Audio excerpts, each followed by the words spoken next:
What's up? This is Rebel Radio. What up? What up? This is DJ Newmark. This is Peanut Butter Wolf. It's your boy. It's okay. Keep checking out Rebel Radio. Rebel Radio. This is Rebel Radio. We're in the place right here. Rebel Radio is going down. Would you say Rebel Radio? Oh, wait. Let's do it again. Rebel Radio. What's up, Rebels? Welcome back. This week's episode features an interview with my man, the Mike B, a.k.a. Brillstein. Mike was my wedding DJ, and he's also festival club DJ, house producer, man of many talents. He's going to tell us some interesting lessons about just living life with no fear. This dude has walked away. He walked away from a successful TV show, from multiple jobs and opportunities that really just didn't fit his life. He's wanted to play music as long as he can remember, and everything he's done has been to get him in that direction. So interesting story. We'll hear all about it. But now let's get into the interview.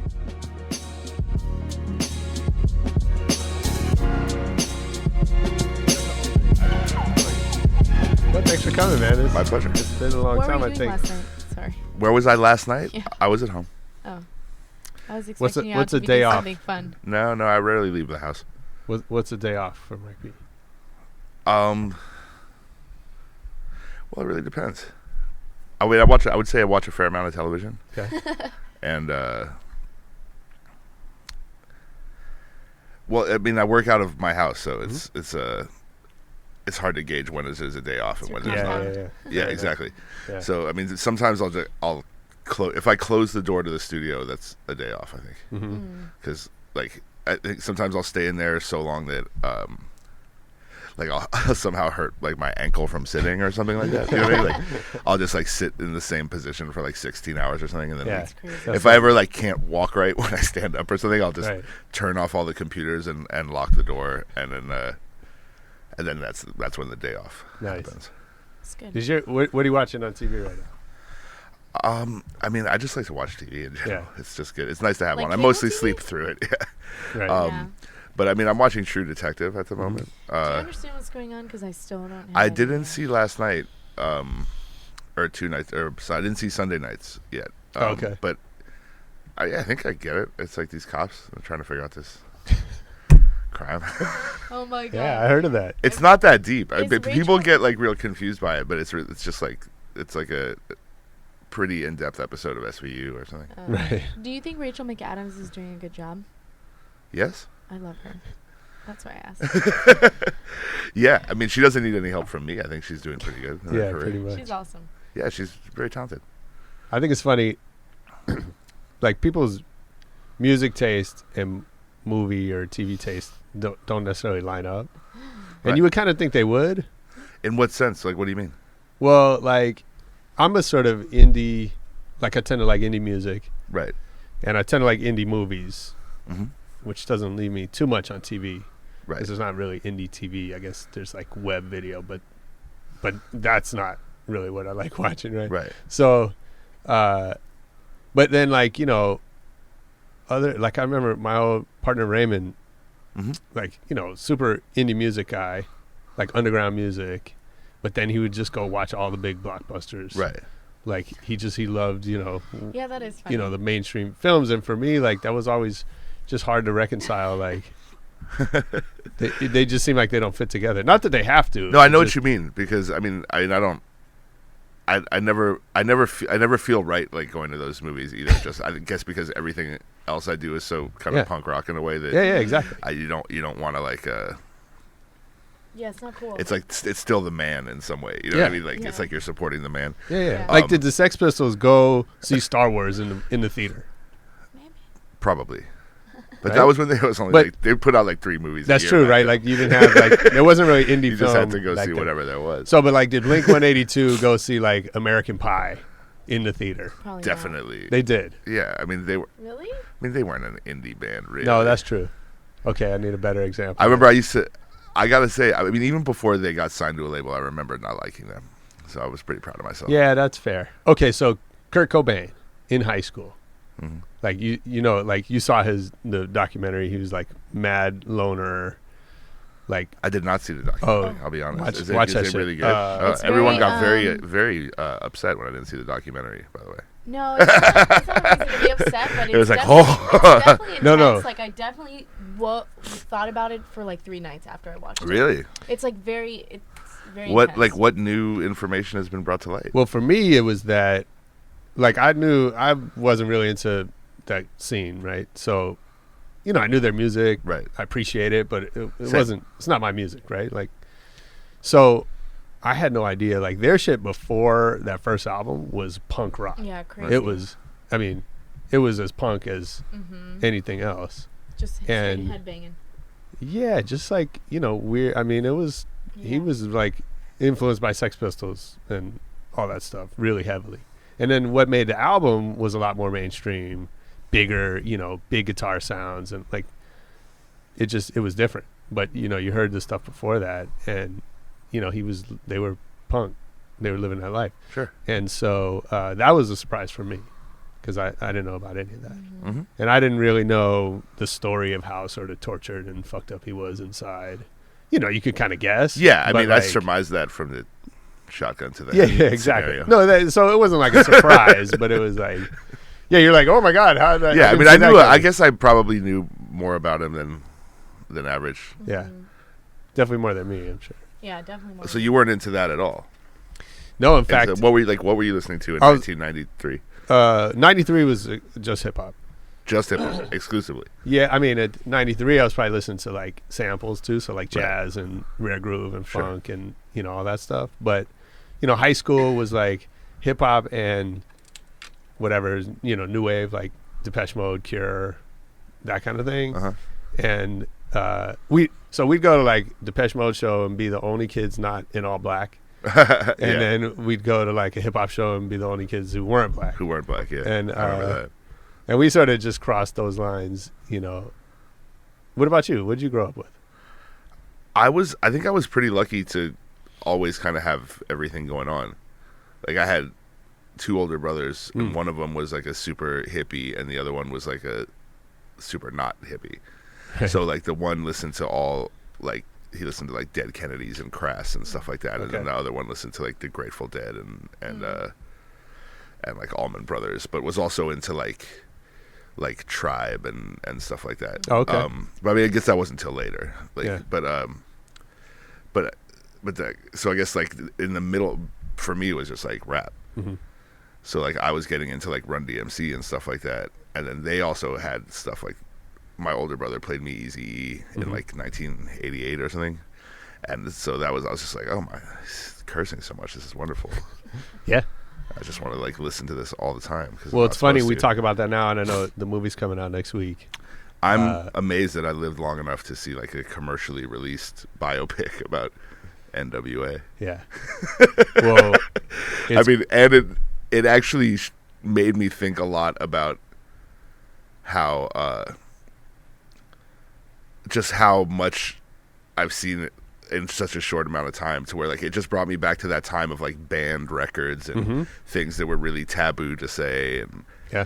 where it was really, really hard to get your hands on anything subversive, like even as late as like the early 90s. Yeah. Is pretty crazy. Yeah. Like I was just thinking about like the 2 Live Crew. I mean, I saw a record get banned in my lifetime. Like that's crazy. Like Yeah. I feel like I grew up in like the 40s or something. Like Totally. I was like, that really happened like Yeah. in my lifetime, and like NWA and just like what a shock it was, and like to my dad coming in and telling me like the music was anti-Semitic, and like that he had heard this, and like I shouldn't be listening to any rap because they don't like Jewish people, or like it was just like there was so much like That's hilarious. weirdness around music and Yeah. stuff like that. But then now it's like any like 5-year-old can just get on the internet and see the most like gnarly hardcore pornography. Like, Yeah. I mean, it's gone from like having What do to like get someone to go in and buy you a tape because it had a warning on it, Right, to right. like Everyone That's knows right. full access to anything that Right. you want any time of the day. Yeah. Like any song, music that's not even out. Like, Yeah. I feel like it's easier for me to like get my hands on songs than it is for like some of the artists that made the songs. Like, For sure. it's Totally. wild. Yeah. Yeah. I mean, it's. I wonder how that changes the game. Which game? Well, definitely like the game of, as a fan, Right. losing that scarcity and losing that taboo factor. Well, for like me, we're probably never going to see a record band again. yeah, right. Right. That's probably done. But I guess I never lost my drive to take in the music. And I'm still like a fan, I think, before anything else, and I still just get most excited about like listening to other people's music. Nice. And I try to keep up with it in the same way that I used to. Like I used to like I don't know if you remember like Ice magazine and like stuff like that, where it's like all it the would new have releases. it would have the release dates for the next month and stuff like that, and I would circle them and go to the record stores, and when they didn't come out on that day, I'd get all mad. And it's like the same thing, except now it moves so crazy fast that if you like a brand new rap artist, you could basically wake up like every day and hear 2 new songs, where as opposed to waiting like months and months or sometimes years for their album to come out. Well, it's interesting. So we just had this, this feud, this Drake Meek Mill thing, right? Sure. I don't know. I tried to not follow it, but it's like inescapable. It's really, all rap beef over the history of time has been silly. But this is like really stupid, right? Sure. Well, but so I don't want to pick on that, right? Because, that's their reality, whatever, right? Maybe. Okay. Well, Well, it could be like wrestling antics too, though. Yeah, I think that's part of the game. But what I was gonna say is what I'm finding so interesting about this is like, the old days, like these beefs would happen over months and months because it took a lot of time to make a record. Yeah. You had to fit into a release schedule. Ice Cube made No Vaseline. Like that shit probably didn't come out for a year. Yeah, right? It's wild, right? And it's like so. Yeah, well, that you should almost just be seems- like, I hate that motherfucker, and then you Right. just go on with make a song about it and go on with your life. And Exactly.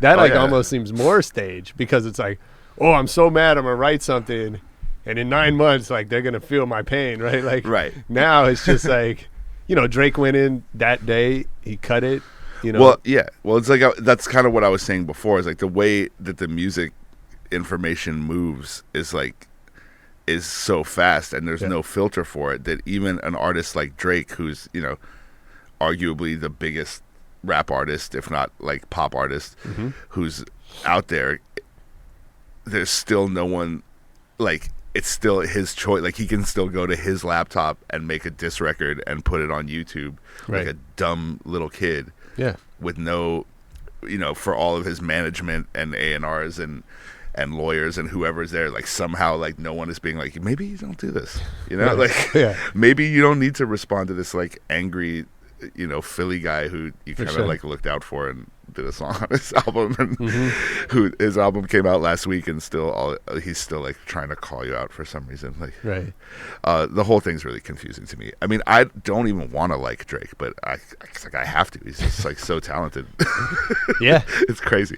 Like I don't want to like his songs because he Yeah. doesn't need me to, For sure. and like I shouldn't like something that's that broad, but like he's just so talented. Yeah. I can't help it. Like those songs are really good. Yeah. And I didn't like him at first. I didn't like his kind of poppier stuff, but I think he's just absolutely smashing it.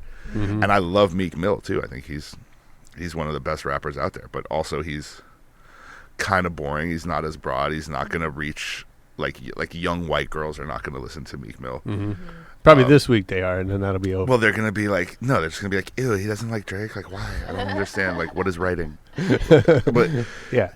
I mean, it also doesn't bother me that someone else wrote Drake's verses. Like, who cares? Yeah, that's what I said. Well, that struck me too. Is like, I mean, that's something when we were young that probably that would have ended a guy's career.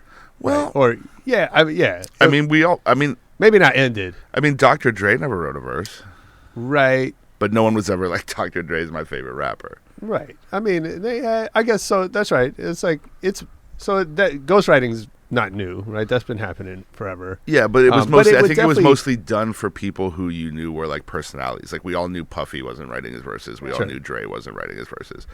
Yeah. But Drake being the like introspective, like brooding, emo poet that he is, or whatever, it's a little, Yeah. it's somewhat off-putting. But also, I mean, he's put out like 700 songs in the last 4 years. Right. It's like fine. So he had some dude help him with some of them, Yeah, and I think it's who he fully credited and whatever. well, and I think it's back to your point, right? Like, is if Drake like makes you like his music, even though you sort of object to who he is as an artist, then it's not going to matter whether he wrote it shit or not, Yeah. right? Like, I mean, the music is the music. Like, you're not going to go back and retroactively dislike something No. that you were bumping 3 I've, months ago. I've never done that. No. I try. I mean, I can honestly say I still listen to the Milli Vanilli album.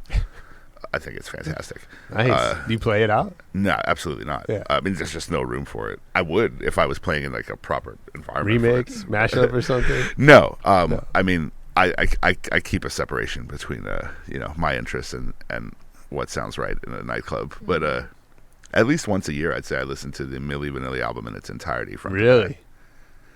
Yeah. Wow. It's That's it's a very funky album. That's a big statement. It's amazing. Well, you were talking about rap sort of being your thing as a kid. Do you remember when you sure. first discovered that? Yeah, absolutely. What was Run the record? DMC for sure. Which one? Just turning on MTV and seeing the Walk This Way video, I guess. Mm-hmm. So that was 84, 85. Mm-hmm. And I didn't even know who Aerosmith was, so that didn't appeal to me as much. But yeah, I just think it was their like stomping dance with the like Adidas tongues like all up in your face. Uh-huh. And they just looked badass, and the song was like really funky. Yeah. And I guess so I was like 6 at the time, 5 or 6. Wow. And I just it was the first thing I ever like. I went to the record store and they were like, "What do you want?" Like it was like the first time they asked me. I was like, "I want those guys with the Adidas. stance." Yeah. And I bought. Was that the first record you bought? Yeah, the first. It was. I bought both tapes together. I got Run DMC and Raising Hell. Oh, okay. Yeah. Because I guess Raising Hell was new. Yeah. But they were like, there was no preview. Like you didn't. You remember you used Right. to like try to make sure you got the right one. Like you used to have to go to the record Yeah, store for and sure. be like, I'm hoping this is it. Like I don't know the name of the song. There's no way to really cross reference. Right. And short of like singing it to a clerk, you didn't have, which I've done, hundreds of times. I remember this Married with Children episode about like he had a song stuck in his head. Oh He yeah, was like running around the whole city singing it to record store clerks trying to find it. that was really real. I mean, Yeah. when I was, cut to like 10 years later and I'm buying records, I would, we would go to raves in like San Bernardino. And so you would hear a record at like 5 or 6 in the morning on a Sunday morning, and you'd be all, like candy flipping and like what have you.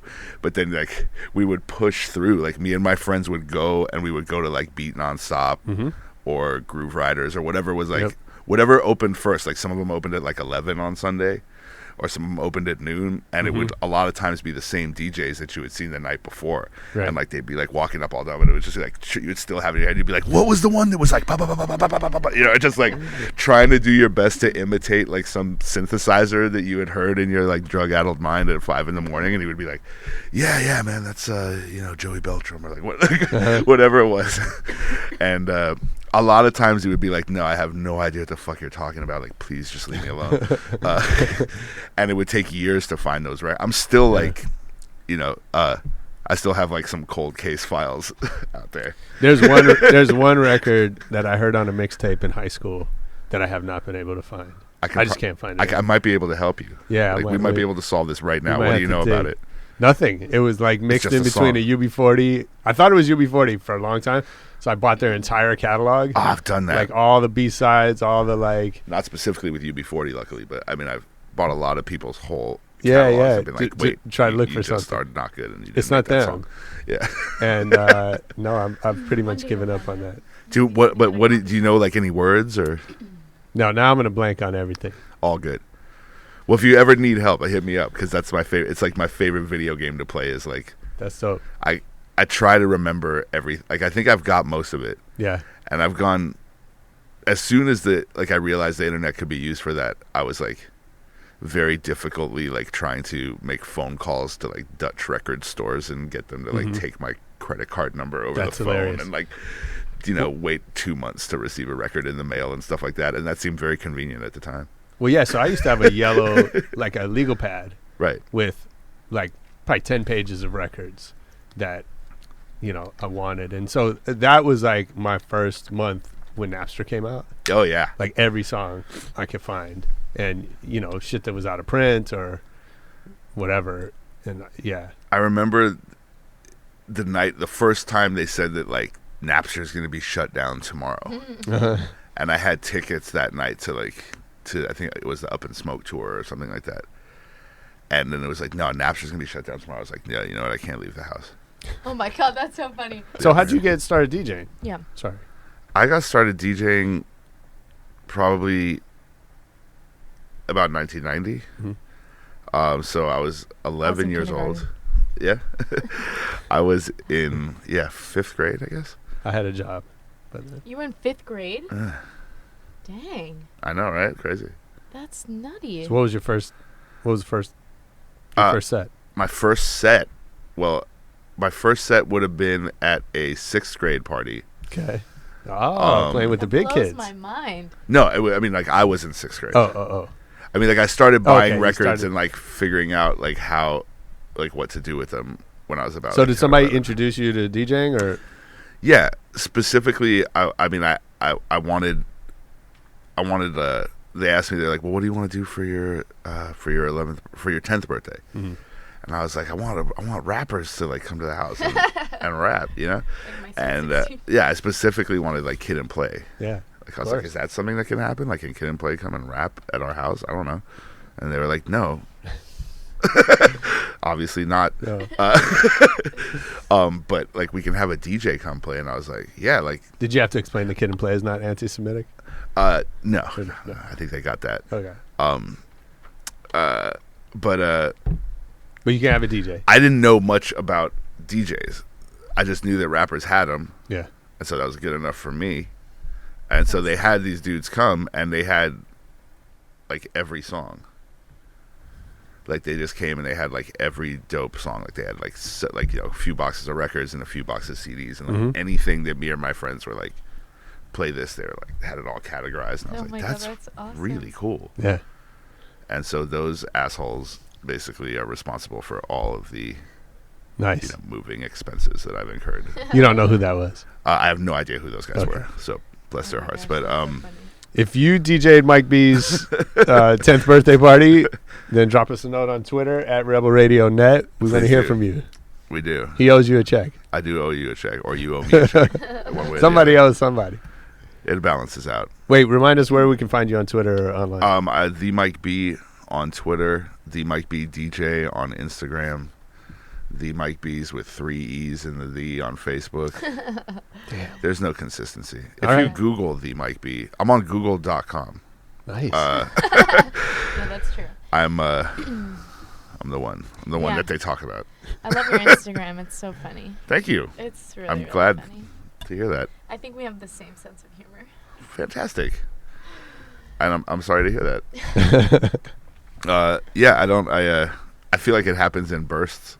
Like I just forget about it sometimes. I guess it's a combination of being like I'm as you know, I'm from a generation that's like when you left the house, like you were out of the house and you didn't have phones and like you couldn't Right. get to the party if you didn't have directions and stuff like that. So a lot of times, like I guess instinctually, I just like I never think to take pictures of things as they're happening or like tell people what's going on or anything like that. It's like I left the house and I'm doing this and this is what's happening. But then a lot of times if I'm home and there's no one to talk to, it's like I just go in on the internet like real hard. Like Yeah. at random, it'll be like 7 a.m. on a my Wednesday God, and I'm that's just like funny. posting a ton of stuff. And then that's when I like. It seems like I'll lose a lot of followers in those moments. That's funny. Like people are like, oh, like you're all over. Like why is this guy putting pictures of things I don't understand on my thing? And I just want to like look at chicks or like whatever it is. Yeah. Well, so do you think about that? Like you're, like I think you if you look at your social channels, you kind of bring a lot of personality to them. And is that a plan? Like, are you marketing There's yourself at never that been a point, plan. or you're just doing your thing? There's never been a plan, man. Things have just seemed to sort of work out, kind of. Okay, Like every year, I make like $100 more bucks. So, that's good. so why? That's better than 100 less. Exactly. So why does it work out for you? I don't know. I mean, no one knows for sure. I mean, that's a, that's a really, it's a broad question, but it can be like a very deep question. Why does it work out for me? I don't know. I've never thought about it, and I've either been lucky, or maybe, I don't know, maybe I'm just unbelievably talented. I don't know. No one knows. I mean, I only know from I know I like music and I love playing it. It's like the only thing that gets me out of the house. It's the only thing I actually care about. Like everything else that I do, like say things on Twitter or even like make my own music, is just so I can like continue to DJ. Like I wouldn't do anything if I just want to go out and play music. Was there a moment that you realized that? Yeah, like as soon as I saw those guys DJ, right away. Like, I was like, that's pretty much all I ever want to do. This is my career. Yeah, so I just like for the rest of my life like got C's and eventually like dropped out of school and just started doing that full time. What was your first like big break? My first big break would have been getting an internship for Stretch Armstrong. I was in New York, going to Tisch in 1997. And I met Stretch through my brother-in-law at the time, and I guess he just liked what I had to say, and he gave me an internship, and then that turned into a full-time job. And was that Stretch and Bobbito at the time? That was that was just like literally like the week that they stopped doing. Oh, really? Okay.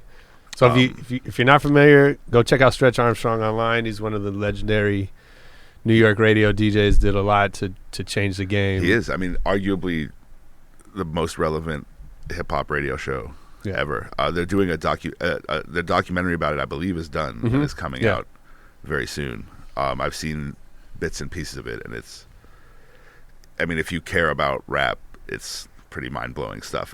You get to hear some things that haven't been heard since they happened live on the show at the time, which was like very underground. You know, it's college radio on a Thursday night in New York. But even growing up in LA, kids used to, like, I had a friend that I went to camp with who would record it in New York and mail me the tapes. Oh my God, that's so crazy. And like, but it was nuts. Like, I mean, that's the first place I heard Biggie, first place I heard Wu-Tang and Redman and Mobb Deep and all. I mean, it was really relevant show.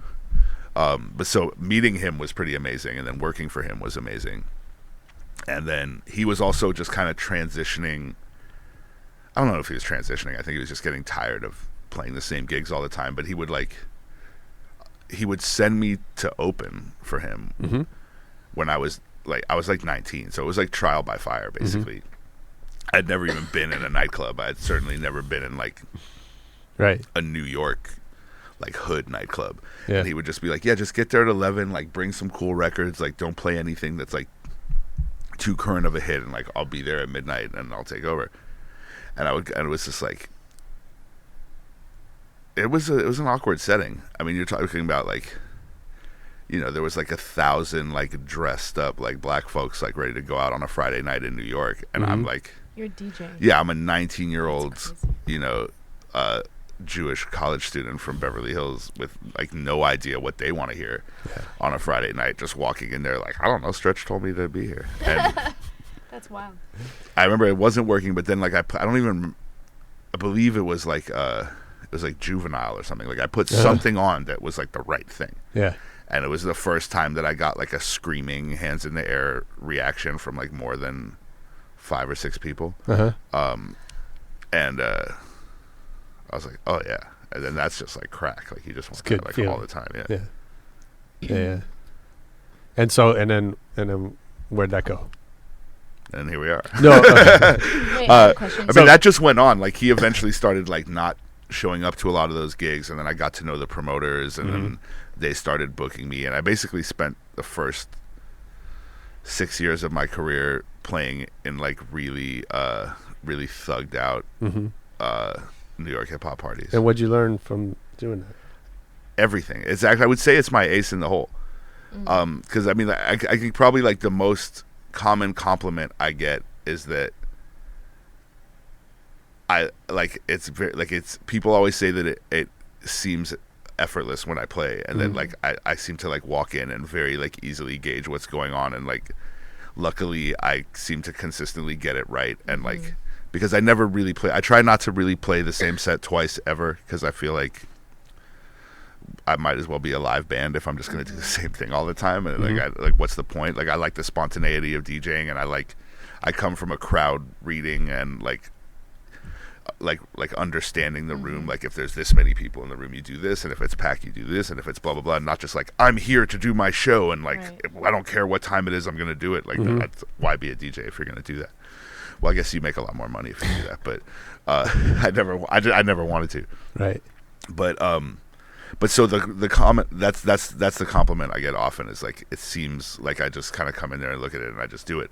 And I think that comfort and that calmness comes from that first, from like 1999 to 2003, I was just in New York playing at those parties where literally if I played the wrong record, I probably would have got stabbed in the neck. I mean, I saw stabbings, I saw shootings, I saw fights, I saw weaves get ripped out of their head. Like, there were several nights where we had to wait in line to leave the club because the cops had to like talk to you before you left to ask you what you had seen. Oh my god. That's so Yeah, I mean, it was really gnarly, but also no one knows that. Like, as far as like the internet and the world is concerned, like, Banana Split happened, and like I came out of nowhere, and I was like some blog guy, and like, who has like no history before that, and like no known date of birth, you know, like, but like That's funny. Sure. the whole first part of my career, I was in, you know, smoky basements in New York, you know, pre-digital, pre-party photography, pre-YouTube, pre-MP3s and recordings, like with like 6 crates of records, just trying to like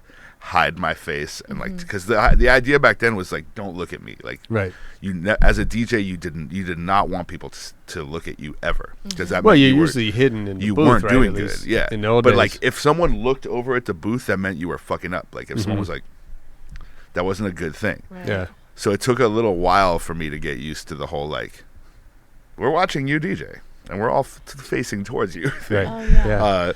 Yeah, that's so funny. You know, it reminds me. So, my first experience with DJs, I was also 10, and it was my 5th grade graduation, and my parents were like, "What do you want to do?" And I was like, "I want to go to a club." And we, you know, and on the radio, they would give away. You could win passes to whatever nightclub, and so I got these passes. In 5th grade. Yeah, I can't remember the name of the club. It was way out. You know, I grew up in San Francisco, but this was out in the Bay Area. It's like an hour out of, you know, near Oakland somewhere. And we go, and somehow they let me in because it was the 70s, Right. You know, 70s, and nobody gave a shit. And so it was my parents and a bunch of their friends and me, and we go to this nightclub, and it was like roller disco in one room and disco in the other. And you know, I went on the dance floor for the first time in my life. And like, but I remember, I mean, I had the best night of my life, obviously, right? Because fucking roller skates and video games in the bar, and Yeah, it's the best. it was the best, right? And I became a clubber at that moment. Clubber. Oh man, that's I haven't heard that term. Yeah, in it's so a long. dated. I'm dating myself with that. You got to term. bring it back. But I'm going clubbing. I also remember Exactly, yeah, that it's we going never out. saw the DJ. Yeah. You You know, didn't? no, you never, because he was up in a booth it was smoky glass. If you were in front lucky, of the booth. like, at the roller skate for sure. Yeah, he was. Yeah. You did No, not there was see a him. booth in the corner with dark glass.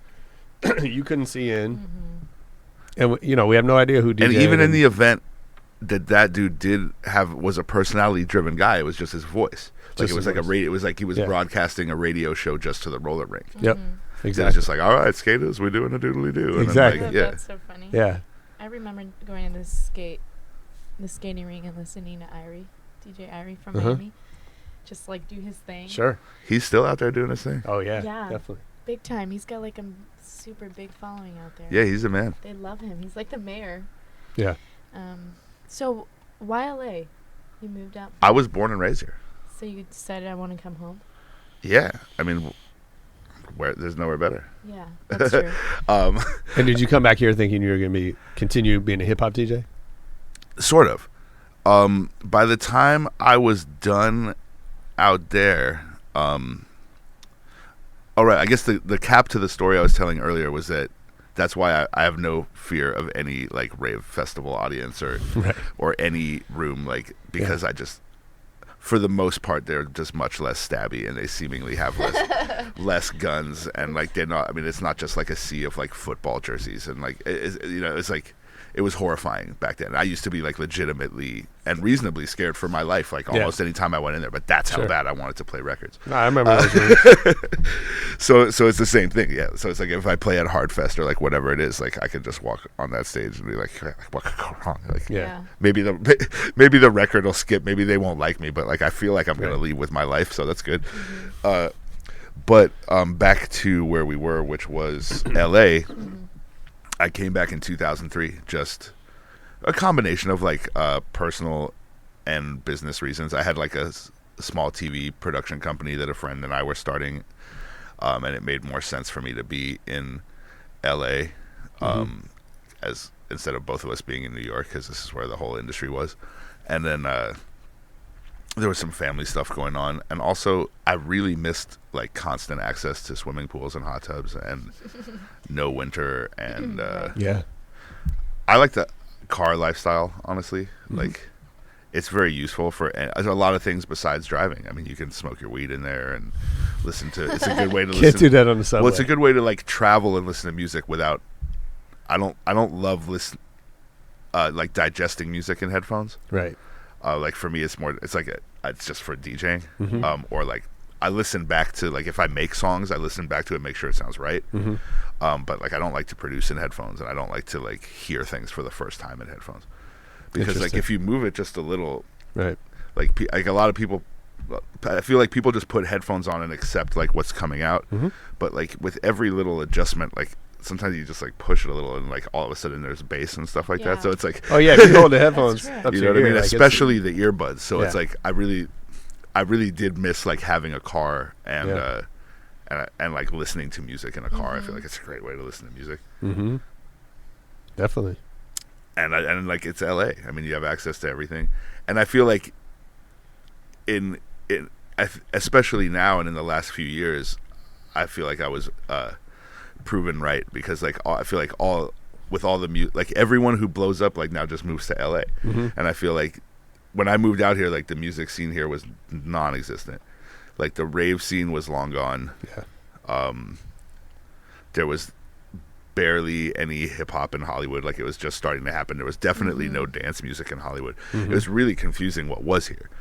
But the gigs that I was doing were all around here, and it was basically like I was doing the same stuff that like AM and Vice and Stone Rock were doing. It was all just like open format.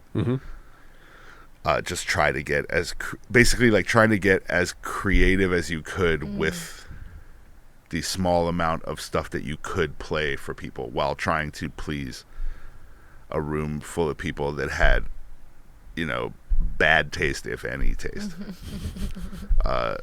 So it was like a rough but like creative period, because there is something to be said for like making the best out of with like a small set of tools. I feel like why do you think that happened? Like I feel like around that time you had a really strong kind of underground hip hop scene, right, with Root Town and Chocolate Bar and Firecracker and like that kind of thing. I've seen some of those, but I was definitely not here for the heyday of most of those.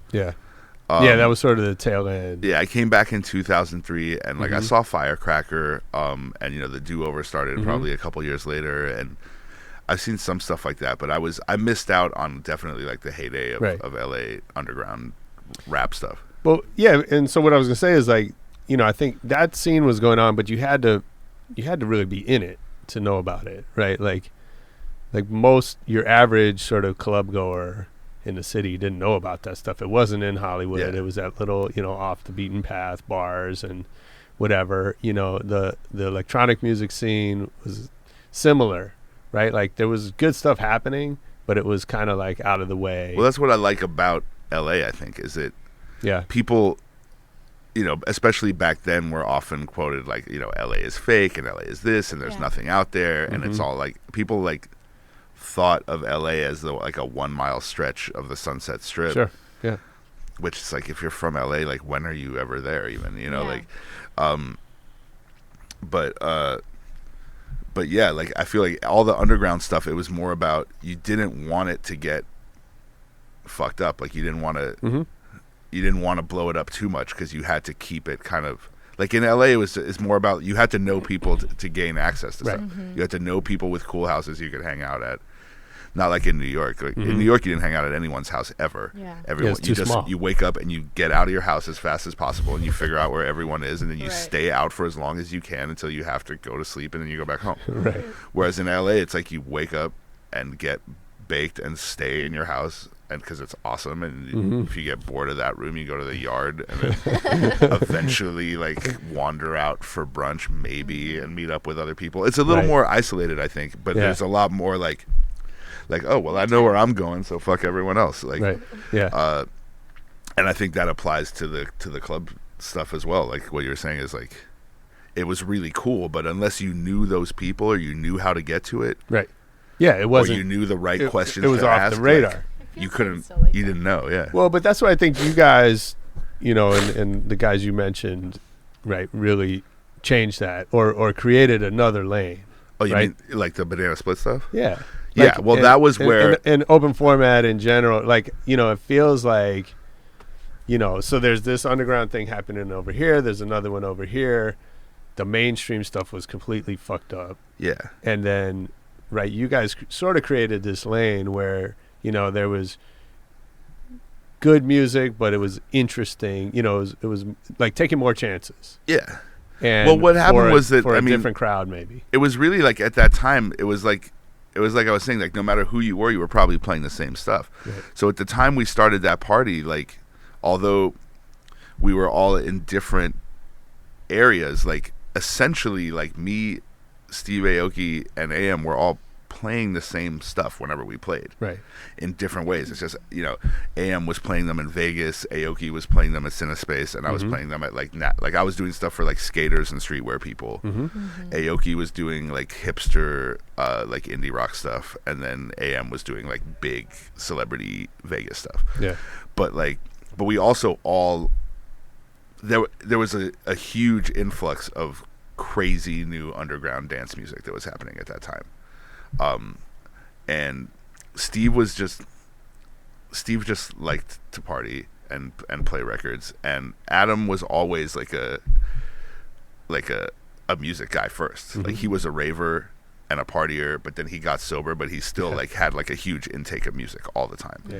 He played one of my first parties. Yeah, I bet. Which one was that? It was Bar 1 at the time. Whatever, Oh wow, yeah. 9229 That's Sunset. like Bootsy Bellows. Yeah, now, Bootsy right? Bellows now. And it was me and my Karen. And we were like, who are we going to have DJ? And he was like, this kid Adam's always over my house digging through crates. Yeah. Let's fuck with him. And, he was just, this was 95. Yeah, so he was probably still fucked up too. Yeah. Yeah. Yeah. Yeah, he was. Anyone who ever saw him DJ knows he was outstanding. Yeah. But like basically, what happened was, it was a perfect combination of stuff. There was like Ed Banger, and like what they were doing kind of with they were kind of, I think, the first ones to really use social media to like show how awesome their parties were. Basically, like Yeah. it was pre YouTube, I think, even like Yeah. It was like they MySpace. had like. Yeah, and they had like a little podcast video too that was like, Oh, yeah. it was just like a Justice record playing, and like all these like hot French chicks like raging, and like they were always DJing like on the floor, and like the crowd was always like all up in their grill. Like it looked like CBGB like punk rock shows, but with this like insane like somewhere between like Metallica and house music shit that they were making, and like it was like musically interesting, and it was super aggressive, but it was like funky. Like it was pretty mind blowing at the time. Yeah. And we all liked it, and there was no real venue to play it. But Steve was starting to play it a little bit because he had like a younger, more open kind of indie audience, and at Cinespace, and he kind of transitioned from playing some random combination of like Peaches and Fat Man Scoop or like whatever he was doing at Cinespace to like starting to play like Justice and Milo and like Switch Records and Mastercraft with like DFA 79 became Mastercraft and like and things like that and then AM coming out of his first few years of being like a real celebrity DJ was like a little bit like he never got into the lifestyle because he was just sober and wanted to like sit at home and like learn new scratches and hear new songs. So like, but what he also saw at Cinespace was like an untapped resource of like hot models, you know, that were just like okay, so that's cool, and like they like new music. So it was kind of like a perfect storm, and he was like, he owned a nightclub, like he owned LAX, which was doing mostly cheesy stuff. Steve was doing a Saturday night there, which was kind of a cool thing. It was called Hot Lava. It was him and Squeaky Clean, and they had just met, and he was like, well, we got to get those people in there from Tuesdays at Cinespace, but like we got to play this music. And at the time, I remember hearing it, like you probably remember this, for years and years and years, there was just this thing that they had said, you can't do Sunday night parties in LA. Like you don't, like it just wasn't done. Like Sunday nights, I tried. It was terrible. Yeah, clubs were just closed. Yeah. Like most clubs, it was like, yeah, that's the night that we're closed. And I think it was like it's an old school mentality too. Like there was a lot of like weird, like I remember telling my dad, like we'd wake up Sunday, be like, hey, can we go to this store? He'd be like, are they open on Sundays? Like that was like a real thing. Yeah, I tried to do you know Bree, 1987 DJ? So she and I tried to do this Sunday together. This was in the 90s. It was like, I couldn't get myself to go. Right? It was just like, no, I just want to fucking sleep before the week starts. I feel that. Yeah. And it was this weird thing, but it just happened to be like, he was like, well, I mean, he's like, we can do whatever we want on Sunday. I own the club. And he was like, and so we basically took advantage of that to like we just set a bunch of rules. Like there was no like dress, like I guess there technically was a dress code. You just couldn't be dressed up. Like you couldn't look like an asshole. Like you couldn't be like, just come. Yeah.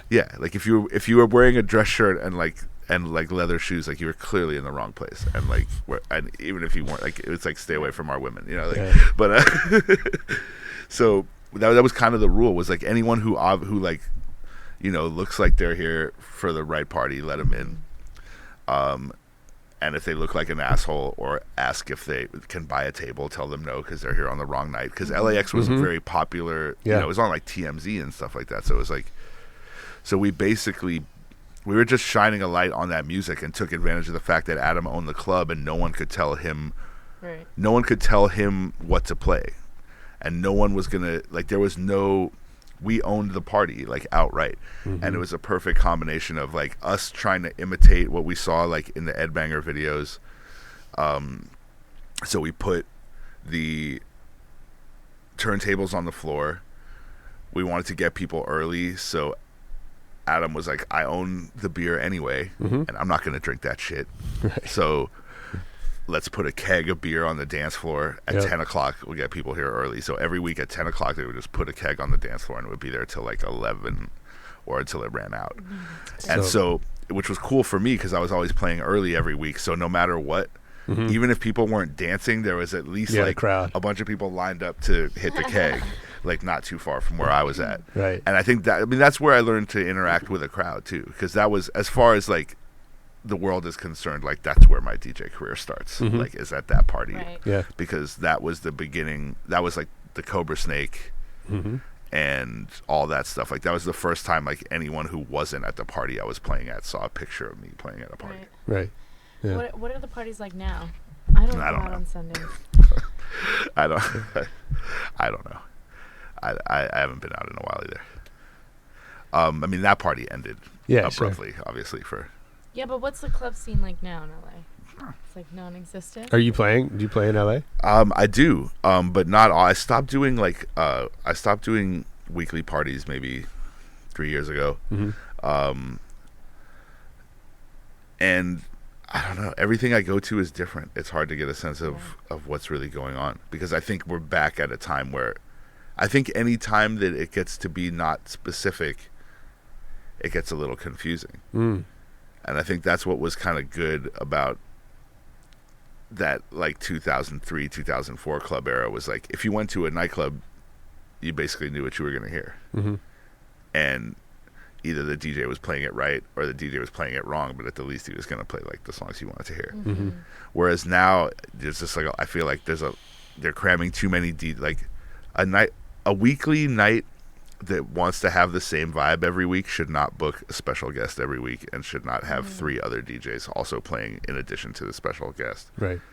Because it just doesn't make any fucking sense at all. Yeah. And I still don't understand that approach. Sure. Even though well, especially in LA, you can't cram 4 DJs into a night and have it make sense. Yeah. We somehow did it. I mean, like it took me a while to get used to the idea of like a 45-minute DJ set coming from like a 6-hour DJ set background. Yeah. But that's where I learned to interact, I guess, with the crowd and like look at them and Sure. and like have to like look up like and get over my whole like don't look at, like it went from like just don't look at me and keep dancing to like okay, fine, like if you're really just gonna stare at me, because like the first couple sets when I played like at prime time at Banana Split were a little awkward because I'm just like looking down making sure I'm doing everything right, but there's like 500 hipsters just like like what? Not like That's so like are you gonna look at us at all? Are you gonna like, because we just want you to be like woo and then we'll be like wah. Yeah. Oh wait, I have questions, but I want to take this so 03. I want to remember how we met because so I got married in 03. Yeah, that's where I met you. Yeah, that's how we met. Your wedding. Yes. If my stony memory can conjure it up, I want to say Jerry Yoshizu called me. No, Stephanie Kalinowski. Yep. Called me the morning of your wedding, and DJ June was supposed to do it and could not. Oh, that's right. And Yeah. That's right. A price was negotiated and agreed upon, and I was off to Palm Springs. That's right. Yeah, so no, that's true. So, if you're a guy like me, you sort of stress over who's going to be the DJ at your wedding because you're a music guy. Yeah, and that's what I really cared about. And like my wife had her stuff that she was worried about, and I was like, I got to make sure the music's right. And, the typical wedding DJ in a tux, like that wasn't going to work for me. She was really into June because we used to go to Firecracker a lot. Yeah, he's the man. June is dope. And then something happened. He had a conflict, probably a paying gig or something that he couldn't pass up. And so I feel like something like that would have been, he must have been sick or something, because it was, it was day of the wedding, I would imagine, like I think it was a few days before, but it was close. I was definitely booked on the morning of. I remember that because that was my I remember like that was my negotiating drive. It ain't my wedding. Y'all want me to come out there? Like, let's do this thing. Yeah, it's a long drive. So I called Steffi at the time, who worked for us, and so how did you guys know each other? She was dating one of my best friends. Okay, makes sense. But she hooked me up with a lot of stuff in the early days of, I guess it was probably before it was even Beyond, right? Like it was just Herb Marketing. Yeah, it was Rebel Organization. Rebel Organization, exactly, yeah. And so, and then you came and the wedding was great. It was really still fun. Married thanks to you. And she's the best. That was a really, thanks to me, I really sealed the deal. Yeah, you set us off on the right course. I'm glad I could do it. I remember DJing in the grass. I remember it was a cool house. Played some funky tunes. Yeah, that was fun. So, but back to something that matters. So, how do you get how are you? So you're like immersed in hip hop in New York, and like, hip hop is sort of like, at least at the time, was kind of exclusionary to other genres. Right. It was like a filthy, dirty secret collection of house records. Right. So how are you exposed to that stuff and you go like, yeah, I want to fuck with this. It was raving in high school, honestly. Yeah. Because I was a hip hop. I liked hip hop stuff. I liked punk stuff. It was like I said, and I had the older brothers too. They were into different stuff. But then I had I had a couple friends who like wouldn't give up on like electronic music and like raving curiosity. Like I remember we would go to the record store, and I had one friend who was like, we would go there to get like the new Wu-Tang singles or like whatever it was. And he would always like go to the dance section and like grab some random compilation and be like, maybe this will be good. And I was like, it's never gonna be good.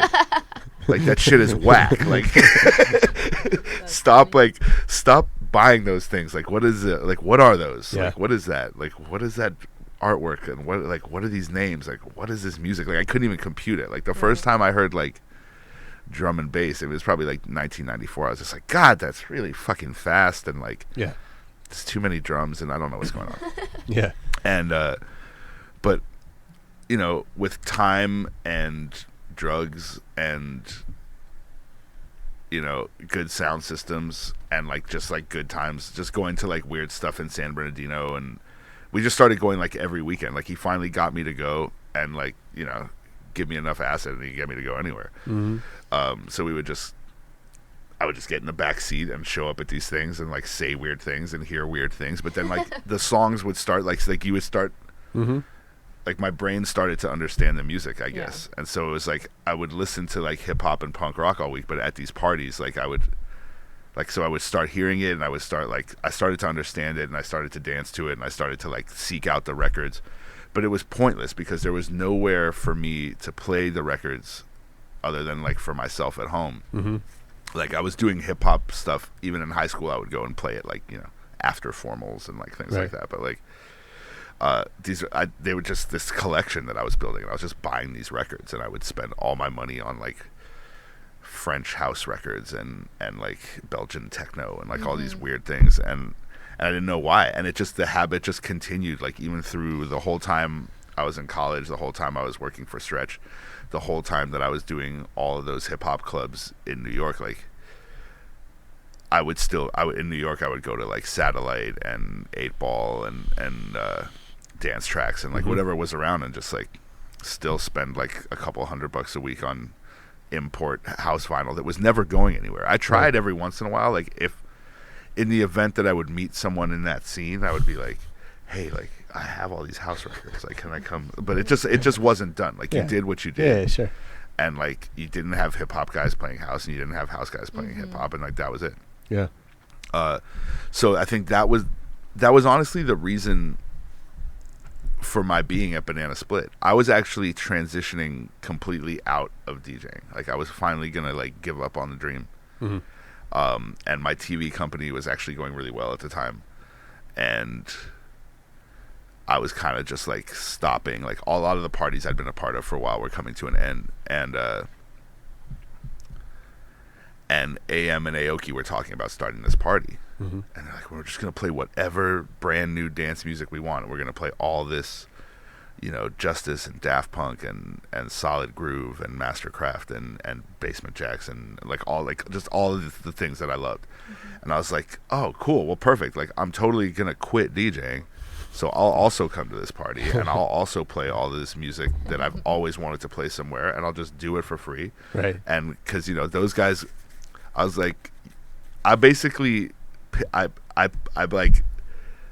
made a really good proposition to them when they told me the idea for the party. I was like, you guys, neither of you are going to want to be there at 10 o'clock every week. And also neither of you are going to be able to be there every week, because AM was going to obviously occasionally be gone, and Aoki was like, he was blowing up at a pretty fast rate. Like he was doing, like he was going. And he also, he was a partier, and he had like a lot more going on. But I was like, it's like I didn't drink very much, and I was like living with a girl at the time, and I had like a very mellow lifestyle, and I was also like a professional TV producer on the side. So it was like, it was really weird. Are you still doing TV? Am I now? No. Yeah. No. Well, thanks to Banana Split, I was able to completely like regress, and like it totally, like, it's like I got my life, but it also like totally, it destroyed like whatever like amount of normalcy I had going on. Sure. Because I was like, for the first time at the tender age of 28 or whatever, like I was finally playing like electronic music for packed rooms of crazy people, like every week consistently, and every week we would have exciting people coming and play. Like, you know, it was probably like one of Diplo's first LA shows and Justice's first LA shows, and I mean we had Wiz Khalifa, we had Lady Gaga, we had we had like, I mean, just like, because that was the thing, was it was still like a very open format thing, and we were all coming from a place where we would play Lynyrd Skynyrd and 50 Cent in like the same breath, sometimes in the same track. I'm glad that whole thing is over, but like, yeah, mashups was always confusing to me as a genre. Like, either a blend works or it doesn't, but it shouldn't be a genre. Well, I think it's one of those things, like, the first time you hear that, and you hear it done well, yeah, you're like, this is, it's like you want more. This is unbelievable. But the first time I heard that was in like 1992 on like a Kid Capri mixtape. Right. You know what I mean? So I was Sure. like, oh yeah, that sounds really cool. I hope he does it again. Yeah. With another cool thing on it. It wasn't like, I need 100 of these right away. And I want a whole night. I want a party that only plays songs with other songs as a genre. But we were doing a lot of that. Like, so it was like we would go from like Justice to, you know, I mean, it was like probably one of the first places that dubstep got played. I mean, it's just like whatever was new and exciting, we were playing it, and we could play it with anything. And then obviously AM was doing his, you know, scratching over everything and putting acapellas over everything and looping everything. And Steve Aoki was jumping up and down and screaming at people and pouring vodka on their heads. And I was learning how to make eye contact with people in a very slow way. Besides that, what do you think what'd you learn from Adam and Steve? I mean, I learned a lot from Adam. I mean, he and I were really close for a really long time, and he got me every gig that I had basically in LA when I got back. He was the one that like told me it was okay for me to come home. Basically, like I was like, "Can I come to LA? Like, can I work there?" And he was like, "I got you. Like, come out." And like as soon as I came out, he was like, "Yeah, fill in for me here. I'm gonna be like." He was just starting to get into like the 4-figure DJ world, which was crazy at the time. Like if you could get like more than like a few $100 to DJ, it was like you were murdering it, and it was still not like a viable long-term career possibility. Of course. And I guess that's why I was doing the TV stuff, because at the time like Side hustles. there was like it was still, we were the guinea pig generation of DJing like as a career. You know what I mean? Like it's like now, like I love that like Doc Martin and DJ Sneak and Mark Farina and all these guys are like still doing it, because now like they've become like my gauge of like where I can be in 10 years, you know? Interesting.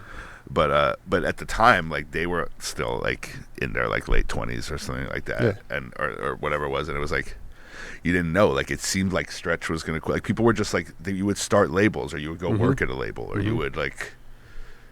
It was just something you did like for cash on the weekends, like until you got your shit together. Right. But with that party, it's like I said, it like kind of like exploded my life, because I was living, you know.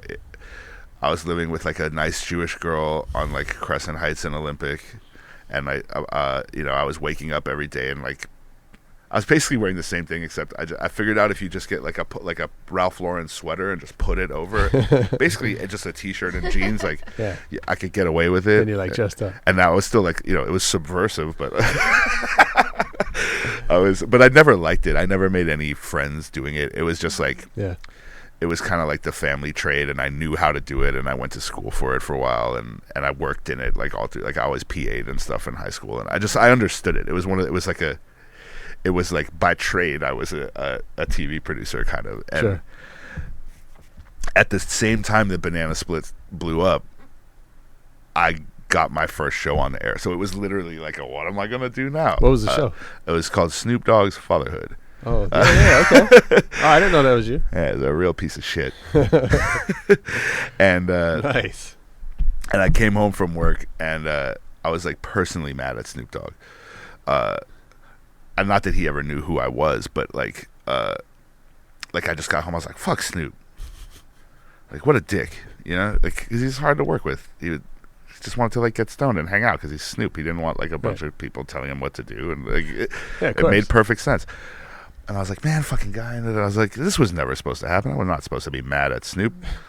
Like I'm supposed to, like I was like contractually not allowed to smoke weed with him. I was like, this is not how this was supposed to go at all. Yeah, because I think he had some sort of like probation or parole or whatever it was. Like I wasn't supposed to smoke weed with him because it could like fuck up his life. And also just out of professional, you're just not supposed to like smoke weed on the set of your own TV show. Sure. Is that in the handbook? I think so. It's like don't do drugs in front of network executives. Okay. Unless you're Snoop. And I just was like, and I remember thinking like, because you know, obviously, like you would go out and DJ and you would play Gin and Juice and Nothing But a G Thing and stuff. And I was like, I was so personally upset with him that day that I like didn't want to play that music. And I was like, it's interfering. Like it's interfering with what I love. Right. Like TV's interfering with what I love, and it's going well. And this girl wants me to get her pregnant, and like I don't want to do that. And this party's going really well, and I have a real chance to like be the rave DJ I always dreamed of being. And so if I simultaneously dissolve my production company, tell my partner to fuck off, break up with this girl, and become like just like a music bachelor man, then this could happen. And I basically I'd made a decent amount of money doing some TV stuff, and I basically gave myself a year. I was like, I want to just go. I'm gonna go play like every cool party for free. I'm gonna go as many places as I can and do as much as I can and meet as many people as I can in this year. So that would have been at the end of 2007. Wow. Do you think? I mean, you said something earlier about the sort of confidence that you brought with you from New York and having been in rooms, that a lot of people might not have had the balls to be in night after night.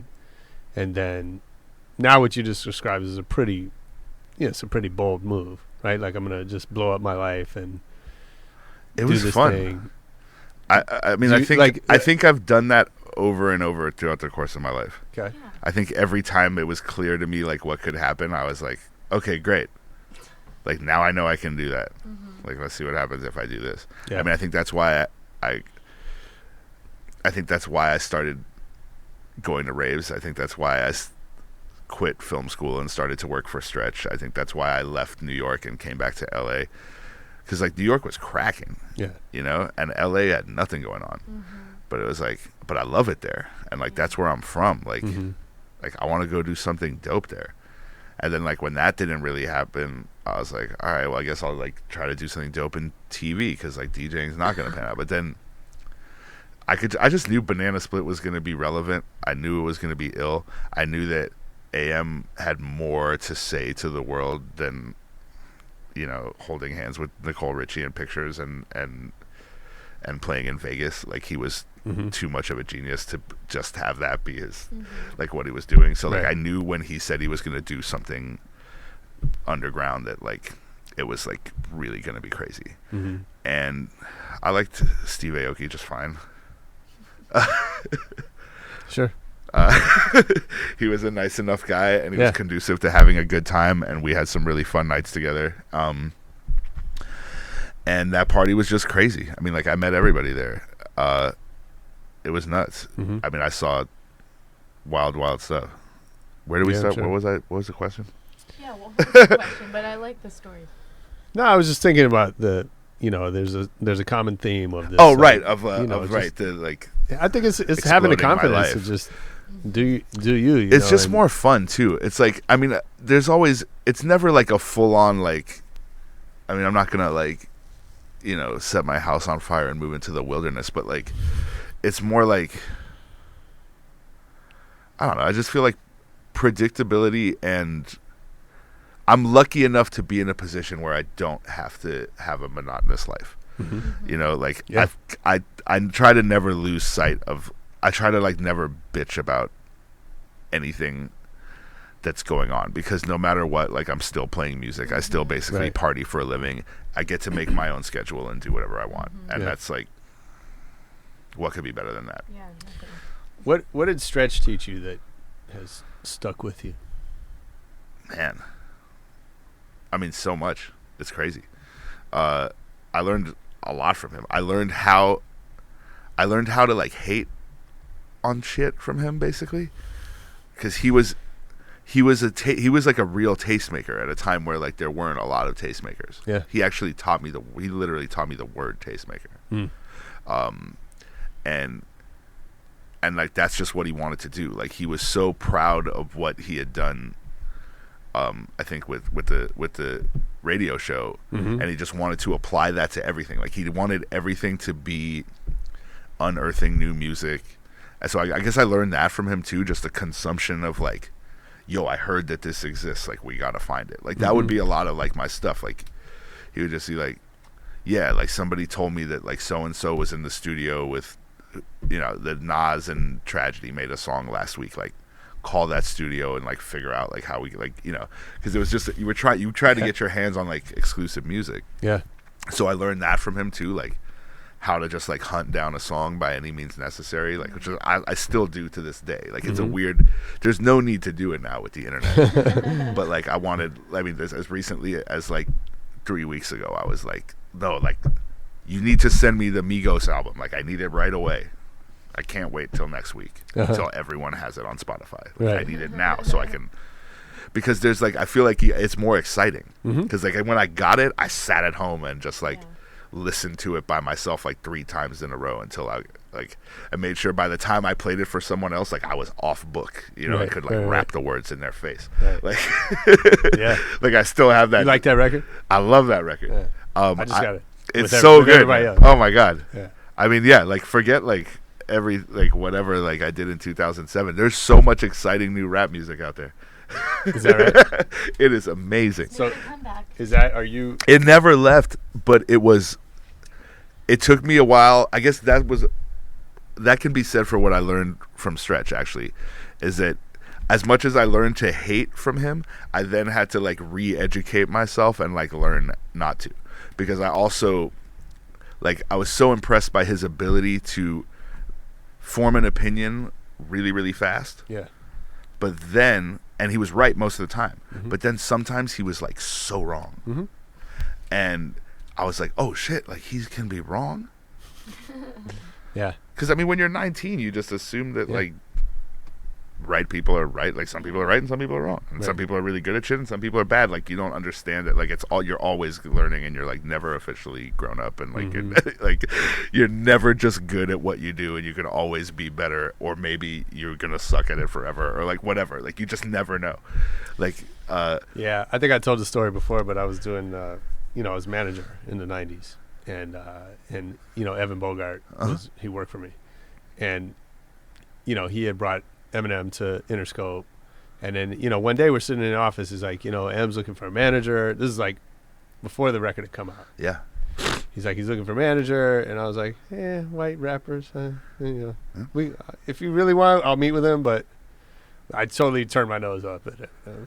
Yeah, it's funny that you say that, because that's the same thing that it involves Eminem too. Like where I saw Stretch be wrong, because he loved Eminem, and when I first started, it wasn't about him. oh for sure. But when I first started working for Stretch, like that's what was going on. Like the Slim Shady LP was like just about to come out. Yep. And so I knew about him already. I'd seen him do some like open mic nights and stuff like that, and he was always ill. And like I had his demo, like he was dope. And he was around, like he was always at Stretch's studio doing freestyles, and they did the whole like Right. the Slim Shady like snippet thing where he did the prank phone calls and stuff like that, like was all recorded while I was there, and Yep. that was all really cool, and Eminem was awesome. And but I remember Paul Rosenberg came to the office to play the 3 songs with Eminem from Chronic 2001, and no one had heard anything from Chronic 2001 yet. And I remember he played a song called Pimpin', which was explosive before it became explosive. and it had Royce on it. That's a whole other story. Then he played What's the Difference? Mm-hmm. It didn't have Exhibit on it yet. It just had Eminem and Dre. And then he played Forgot About Dre. And Paul Rosenberg said, this is going to be the big single. And Stretch was like, that's never going to work. Oh my gosh. Like, that song is ridiculous. Yeah. Like, that song is like, no one's going to understand that song. Like, that beat is too weird. The flow is too weird. It doesn't like, like, that song is whack. He's like, but I'll take the other two. Like, I'm going to put those other two on a mixtape. Right. But, like, basically, Forgot About Dre. And it's funny. I mean, I was like, yeah, fuck that song. I work for him. Fuck that song. Right. You know, and then no, it's funny because I saw what happened with that song. I was like, yo, he was fucking totally wrong. but he was right too. Like, meaning, you know, he was working from a certain framework. Oh, true. Of like, this fits, this doesn't. But even he like was like, yo, Yeah, I get not it. fuck this song a couple months later. Yeah, of course.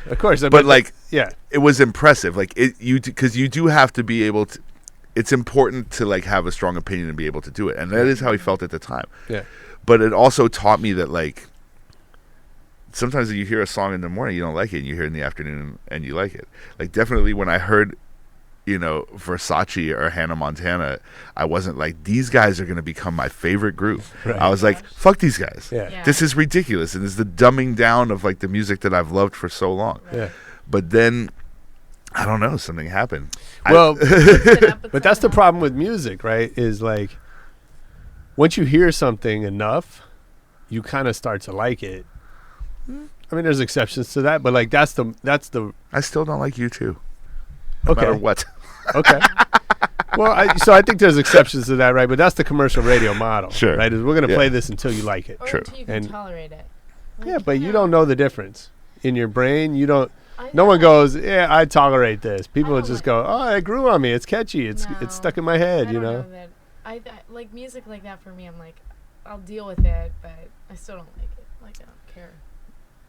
Okay. Like, which music? Like the whole Taylor Swift album, when it first came out, I was like, oh.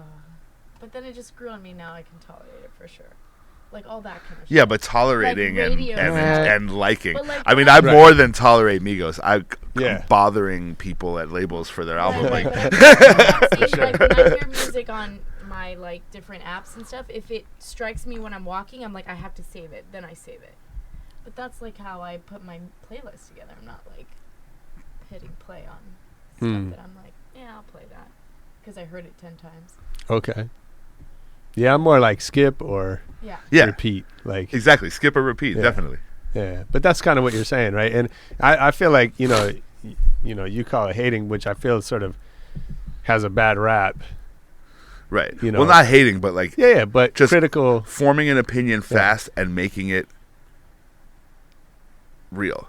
And a lot of times, I mean, you know, when forming an opinion, I feel like it's really like it should mostly be in the middle. Like, things are mostly just alright. Right. Like, not everything is great. Yeah. Yeah. I mean, most things aren't great, but most things also aren't horrible. And I think people are very quick to be like, that sucks, this is awesome. Yeah. But most things are good. Mm-hmm. Yeah. Like, you're talented. Good for you. You made a song. Like, that's nice. Right. And it's like, you know, a 3-star review Yeah, for the yeah. most part. But So like, so Stretch obviously was a big influence on you at that stage. You know, what about now? Like, are you like, how do you decide what to play at a festival, say? And that's the thing. That's and where who- my career is such a wonder to me. Okay. Is that it's literally like whatever I like at the time. is there are there tastemakers today that influence you? Sure. I mean, I listen. There's like not enough time in my life. That's why I don't really like leave home much. Is like there's not Yeah. with the way music moves and like the way music gets uploaded to the internet now. It's like there's not enough time for me to listen to everything I want to listen to in a day. Mm-hmm. Like I want to listen to every DJ who I like. I want to hear their whole mixtape once front to back, like without skipping around. Like if I put on someone's mix or album, like please believe I put it on and I walk away from the computer. Mm-hmm. Like I have to if I need to fast forward something, I have to hate it. Not like, okay, I get it, I'm gonna go to the next thing. It's like I have to be like, this is killing me. I'm gonna get all the way off the couch and take off your song. So whose opinion now like affects you? Like if somebody, it's hard to say, man. Because I mean, I feel like whose opinion do I even get to really hear anymore? I don't know. I mean, I just listen to other people's stuff, I guess. But there's still, I mean, there's always people who I go to see like what the gauge of what's good. I mean, I guess DJ Sneak is someone who's really impressive to me, who's like never not kept it real in his career. Yeah. Doc Martin, just people who are unquestionably legit. Maybe not everyone likes them or what they do, but people whose intentions and whose music was like never compromised. You know, like that's, I think those are the people that I listen to, because it's like I said, like why if I was gonna make this, if I was gonna do things that I don't want to do, I would just be making television. But I'm not gonna be in music and like, it's like I said, like, you know, Aoki and I came from the same party, like, but obviously we made a lot of different choices. Yeah, for sure. I used to do a party with Steve. We did Loose Tooth. Yeah, Loose Tooth was dope, dude. Frankie. At Joseph's. Yeah, Joseph's, and the one across the street from Avalon, the Chinese restaurant. Yeah. Oh my God, Forbidden City. That was like my favorite venue. Yeah, I remember. Oh man, cool. I went to some good. I remember you guys did Mark Ronson there at Forbidden City. Yeah. That was a really fun night. Yeah. When he was that was a good party for a minute. He used to do a lot of stuff with you guys too. Yeah, I remember those parties. Yeah. The first thing I did, I think, with Rebel, was in New York. It was me and Mark Ronson at Mike Sace's art gallery. Oh yeah, the Cyan thing. Yep. That was that was a fun night. We showed up at crazy night. That was the first thing you guys did in New York. So Sace booked the venue for us. He was our guy on the ground in New York, and we show up there. It was some crazy art gallery down at the South Street Seaport.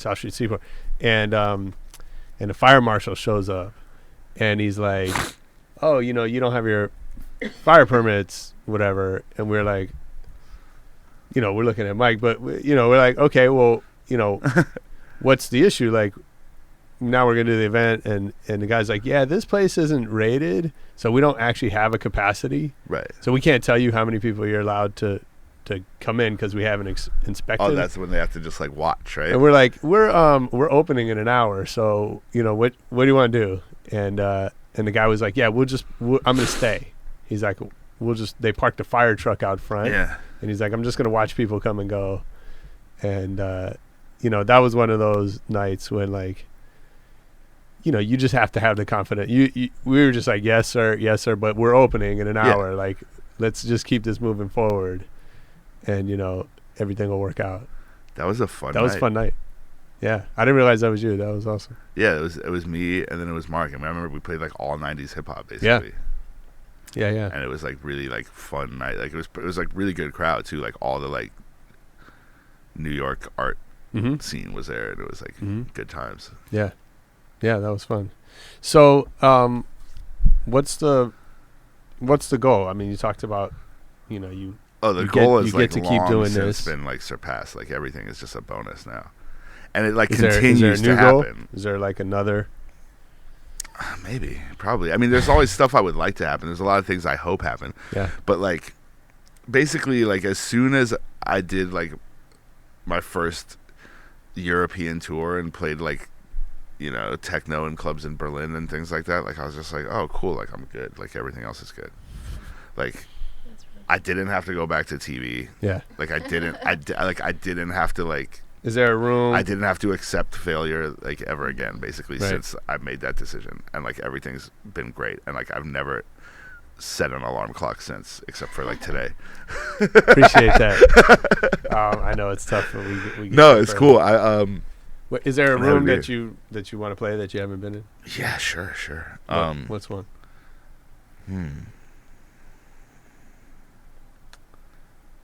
Good question. Where do I want to play? I don't know. Maybe not. I mean, I've really gotten to play like a lot of good places, but also it's like at this point I just have to assume that it's gonna like I just wait for the call like 'cause things just keep going really good. Like I've been obsessed with Fatboy Slim for as long as I've known who he was. And like yesterday I was listening to his new podcast and he was playing one of my records and I was like, which record? holy shit, this is what? That's dope. And I've never met him, never talked to him. I don't like to like meet people I'm a huge fan of. Yeah. But it's a record called How About No that I put out as Brillstein on Play It Down last year. That is actually, I kind of made it in a lot of ways as a tribute to like all the stuff I loved in the 90s, and then all of my very favorite DJ heroes like all are playing it. And so like that was crazy because I never thought that would happen. Like I was making I've been secretly making like underground house records for like the last few years, but like to have literally like that record, it just like took on a crazy life. Like Sneak I've known for a long time. He was in town recently and he was like, yeah, come, I'm gonna play tonight with Doc and Mark Farina, like you should come meet them, like I'm over there. And he's like, but if you don't come with me, like I probably can't get you in. I was like, oh, I'll figure it out. And then I got in my friend's car on the way to the party and Doc was on Power Tools and he was playing my song. I was like, oh, I'm definitely getting into this party, like it's all good. So I literally got there and then he was standing outside and I was like, you just played my record on the radio, that's crazy. And then like that's how I met him. And then like he played it again that night, and then I guess like Farina liked it, and then Farina started playing it, and then Sneak was like, oh, that's you, and then he started playing it, and then to the point where by the time Winter Music Conference came around, I got to have a video of Todd Terry, Mark Farina, Doc Martin, and Sneak all together in a booth, basically playing the song. Like they're playing the song, but like one guy's like playing a drum machine and the other one's like triggering an acapella, and then like Sneak's just kind of going like this, and like Doc is playing the track, and I was just like, wow, like not only did I get to like see it happen, but like I have this like a music video of like like four of the most relevant house DJs of all time like playing this song. And then that like it kept going. Like Green Velvet played it, you know, and he's like one of my favorites of all time. And it's not even like a techno record, but it's like, but he played it. And then I signed a different record to a label that he owns, and when he called me to talk about it, which I was pretty excited that Green Velvet was calling me, I was like, yeah, I'm also Brillstein, like I put out this other record. And he's like, oh man, like that's you, like, oh, what up, like it's like the conversation was like a little awkward, like, yeah, cool, so like the record is cool and it's gonna come out and like I like it. And then I was like, yeah, thanks for playing the other one. He's like, oh, that's you, oh my man, like they just, the dudes that I made that record as a tribute to like love it. And it just it seems to like keep going to where like when I heard Fatboy Slim, this is literally yesterday that I heard that podcast where he's playing it, and like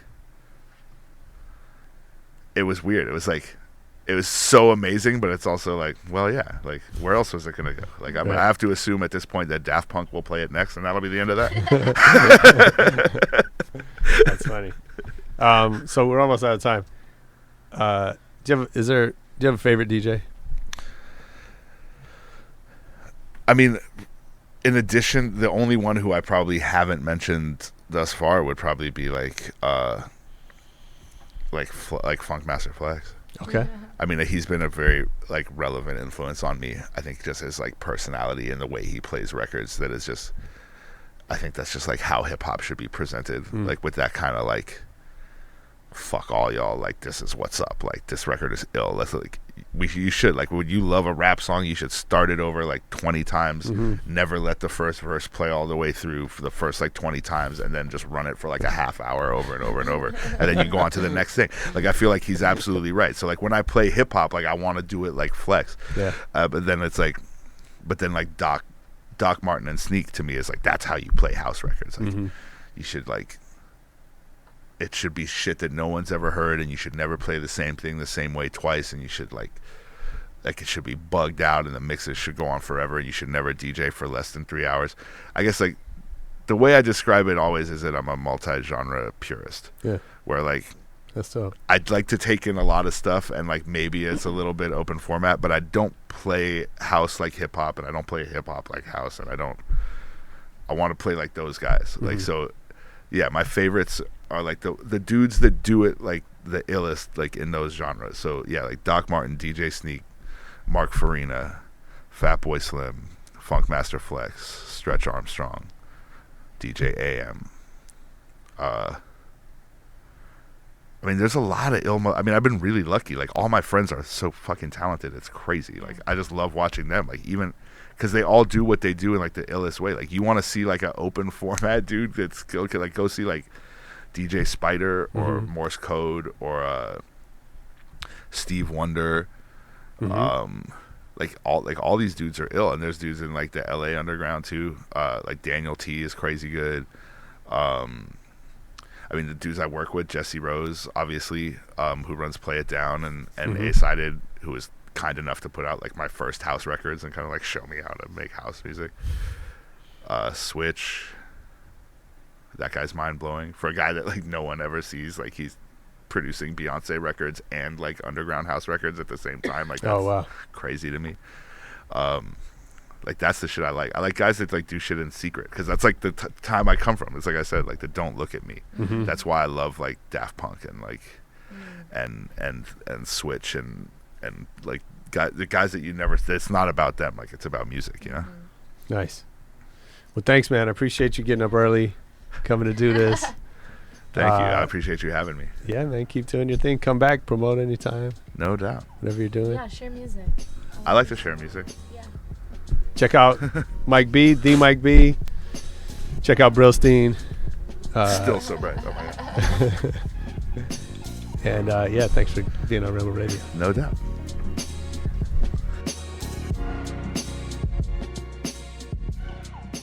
That's our show for this week. Check us out next week on Rebel Radio. You can subscribe on iTunes. You can find us on SoundCloud at Rebel_Radio. Make sure you leave lots of comments.